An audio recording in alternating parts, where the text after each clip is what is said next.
ಮನಸ್ಥಿತಿ ಹೇಗಿದೆ ಅಂತ ಕೇಳ್ತಾರೆ. ಅದೇ ಹೇಳಿದ್ನಲ್ಲ ಸರ್, ಈಗ ಸಾಲು ಸರ್ ಹೇಳಿದ್ರಲ್ಲ ಸೇಮ್ ಅದನ್ನೇ ಮಾತಾಡಿದ್ರೆ ಸಾಲು ಸರ್ ನಾವು ಈಗ ಆಚೆಗೆ ಬಂದಿದ್ದಕ್ಕೆ ಇಷ್ಟು ಜನ ಇಷ್ಟು ಇದೆ ಇದೆಲ್ಲ ನೋಡಿದಾಗ ಅದು ಇದರಿಂದ ಆಚೆ ಬರೋಕೆ ಇನ್ನೂ ಸ್ವಲ್ಪ ದಿನ ಬೇಕು ಸರ್. ಅದೇ ಈಗ ಎಲ್ಲೋದ್ರು ಯಾಕೆ ಸೈಲೆಂಟ್ ಆಗ್ಬಿಟ್ಟು ನೀವು ಇಲ್ಲಿ ಮಾತಾಡ್ತಾ ಇಲ್ಲ ಅಂದ್ರೆ ಈಗ ಅದರಿಂದ ಆಚೆ ಬರ್ಬೇಕಂದ್ರೆ ಈಗ ಏನು ನೀವು ಎಕ್ಸ್ಪೆಕ್ಟ್ ಮಾಡಿರ್ತಾರಲ್ಲ ಸರ್, ಹಿಂಗೆ ಇರ್ತದೆ, ಹಿಂಗೆ ಆಚೆ ಬಂದ ತಕ್ಷಣ ಹಿಂಗೆ ಐತದೆ, ಹಿಂಗೆ ಇರ್ತದೆ ಅಂತ ಇಷ್ಟು ಜನ ಪ್ರೀತಿ ಹಿಂಗೆಲ್ಲ ಸಿಗ್ತದೆ ಅಂತ ಎಕ್ಸ್ಪೆಕ್ಟ್ ಮಾಡಿರಲ್ಲ. ಆಚೆ ಬಂದ ತಕ್ಷಣ ಈಗ ಒಂದು 4 ಗೋಡೆ ಮಧ್ಯದಲ್ಲಿ ಒಂದು 4 ತಿಂಗಳು ಇರ್ತೀವಿ.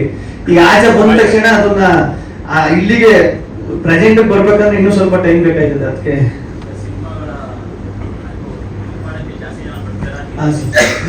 ಹ್ಞೂ ಸರ್, ಮಾತುಕತೆ ನಡೀತಾವೆ.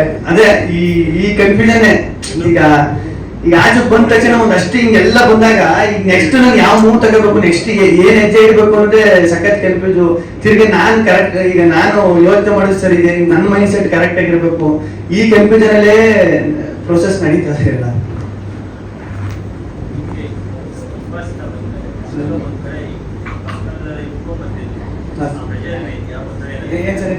Personal life and professional life ನಡುವೆ ಪ್ರೆಷರ್ ಇದೆಯಾ ಕೇಳ್ತಿದ್ದಾರೆ ಸರ್. ಪ್ರೆಷರ್ ಅಂತ ಏನಿಲ್ಲ, ಏನಪ್ಪಾ ಅಂದ್ರೆ ಅದೇ ಈಗ ಪ್ರೆಷರ್ ಅನ್ನೋದಕ್ಕಿಂತ ಈಗ ಅದೇ ನಾನು ಮುಂಚೆನೆ ಹೇಳ್ದಂಗೆ ಪ್ರೆಷರ್ ಅಂತ ಸರ್. ಅದು ಈಗ ಏನಂದ್ರೆ ಒಂದು ಜನರು ಇಷ್ಟೊಂದ್ ಜನ ಇಷ್ಟು ಪ್ರೀತಿ ತೋರಿಸ್ತಾರೆ, ಇದೆಲ್ಲ ನೋಡ್ಬಿಟ್ಟು ಖುಷಿ ಒಂದ್ ಕಡೆ ಆದ್ರೆ ಇದನ್ನ ಹೆಂಗ್ ಉಳಿಸ್ಕೋಬೇಕು, ನೆಕ್ಸ್ಟ್ ಏನ್ ಮಾಡ್ಬೇಕು ಅನ್ನೋದು ಒಂದು ಇರ್ತದಲ್ಲ ಸರ್, ಅದು ಯಾವಾಗ್ಲೂ ಆಗ್ತಾ ಇರ್ತದೆ. ಓಕೆ, ಯಾವ್ದನ ಇಲ್ಲ, ಅದಕ್ಕೂ ಒಂದಷ್ಟು ಪ್ರೊಸೆಸ್ ಇರ್ತದೆ. ಅದು ಬರ್ತದೆ ಇಲ್ಲ, 100 ದಿನ ಇರಲ್ಲ, ಬೇಗ ಬರ್ತದೆ. ಅಯ್ಯೋ, ನಾನ್ ತಗೊಂಡಿರೋದು ನನಗೆ ಗೊತ್ತಿಲ್ಲ, ನಾನು ಜಮೀನು ತಗೊಂಡಿರೋದು. ಸೂಪರ್ ಹಿಟ್ ಪ್ರಮೋಷನ್ ಅಲ್ಲಿ ಹೇಗೆ ಇನ್ವಾಲ್ವ್ ಆಗ್ಬೇಕಂತ ಅನ್ಕೊಂಡಿದ್ದೀರಾ ಅಂತ? ಅದೇ ಈಗ ಜನರಿಗೆ ಯಾವ ತರ ತಲುಪಬೇಕು, ಯಾವ ತರ ಇದ್ ಮಾಡ್ಬೇಕು ಅದನ್ನ ಪ್ಲಾನ್ ಮಾಡ್ಕೊಂಡು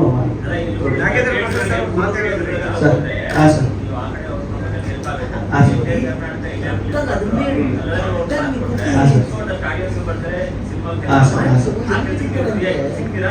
ಅಲ್ಲ ಸರ್, ಅದೇ ಈಗ ನನಗೂ ಒಂದಷ್ಟು ಕೆಲಸ ಕಾರ್ಯಗಳವೆ, ಕೆಲಸ ಅದು ಇದು ಅದೇ ಕೆಲಸದ ಒತ್ತಡಗಳು ಇದೆಲ್ಲ ಐತೆ, ಅಲ್ಲಿ ಇಲ್ಲಿ ಅಂತ. ಅದ್ರ ಮಧ್ಯ ಯಾವ್ಯಾವಾಗ ಏನೇನು ಅದನ್ನ ಪ್ಲಾನ್ ಮಾಡ್ಕೊಂಡು ಮಾಡ್ಬೇಕು ಸರ್.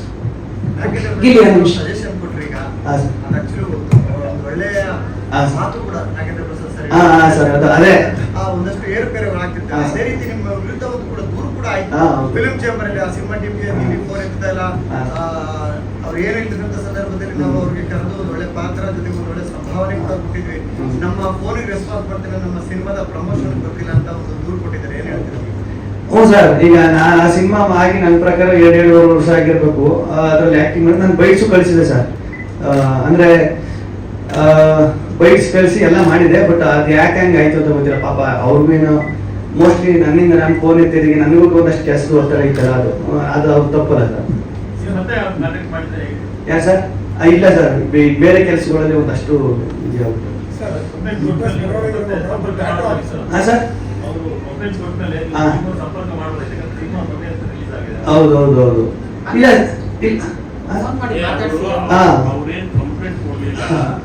ವಾಣಿಜ್ಯ ಮಂಡಳಿ ಮನವಿ ಮಾಡಿದ್ರು. ಇಲ್ಲಿಗೆ ಒಂದು ಸ್ವಲ್ಪ ನೀವು ಹೇಳಿ ಸರ್ ಅಂತ. ಹೌದು, ಅದೇ ವಾಣಿಜ್ಯ ಮಂಡಳಿಗೆ ನಾನೇ ತಿರ್ಗಾ ಅದಕ್ಕೆ ಇನ್ನೊಂದು ನನ್ನ ಕಡೆಯಿಂದ ಏನು ಇದನ್ನ ಕೊಡ್ಬೇಕು ಅದನ್ನ ಕೊಟ್ಟೆ ಸರ್.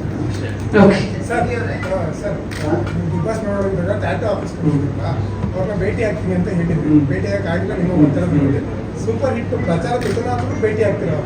ಇಲ್ಲ ಸರ್, ಮೊನ್ನೆ ತಿರ್ಗಾ ನಮ್ಮ ಚಾನಲ್ ಅಲ್ಲಿ ಇದನ್ನ ಒಂದು ಅದಕ್ಕೆ ಅವ್ರನ್ನೆಲ್ಲ ಕರೆಸ್ಬೇಕು ಅಂತಾನೆ ಒಂದಷ್ಟು ಜನರನ್ನ ಕರೆಸಕ್ಕೆ ಅದ್ರಲ್ಲಿ ಅವರು ಫೋನ್ ಮಾಡಿದ್ರಂತ. ಅವ್ರೇನು ಆ ಟೈಮಲ್ಲಿ ಸಿಕ್ಕಿರುವಂತೆ. ಇಲ್ಲ, ಸಿಗ್ತೀನಿ ಸರ್. ಇದೆಲ್ಲ ಅದೇ ಈಗ ಸಡನ್ ಆಗಿ ಆಚೆ ಬಂದ್ಬಿಟ್ಟು ಏನ್ ಮಾಡ್ಬೇಕು ಸರಿ ಆಯ್ತು, ಇಲ್ಲಿ ಹೋಗ್ಬೇಕು, ಸರಿ ಅಲ್ಲಿಗೆ ಹೋಗ್ಬೇಕು, ಇದೊಂದು ಕನ್ಫ್ಯೂಷನ್ ಇರ್ತದಲ್ಲ ಸರ್. ಅದು ನನ್ನ ಪರಿಸ್ಥಿತಿಲಿ ನನ್ನ ಜಾಗದಲ್ಲಿ ಇದ್ದವ್ರಿಗೆ ಮಾತ್ರ ಗೊತ್ತಾಯ್ತದೆ. ಅದು ಸಾಧಿಸೋದು ನೀಟಾಗಿ ಆಗ್ತಾ ಇದೆ. ಅವ್ರು ಹೇಳಿದ್ರು ನನಗೆ ಗೊತ್ತು ನಿನ್ನ ಪರಿಸ್ಥಿತಿ ಏನು ಅಂತ. ಹಂಗೆ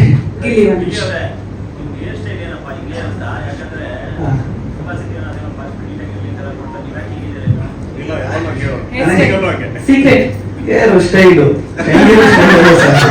ಇದು ಸ್ಟೈಲ್ ಏನು, ನೀವೇ ಅಂದ್ರಲ್ಲ ಹೇರ್ ಸ್ಟೈಲ್ ಅಂತ. ಇದು ಸ್ಟೈಲ್ ಏನು, ಇದೊಂಥರ ಸ್ಟೈಲು. ನಿಮ್ದೊಂಥರ ಸ್ಟೈಲ್.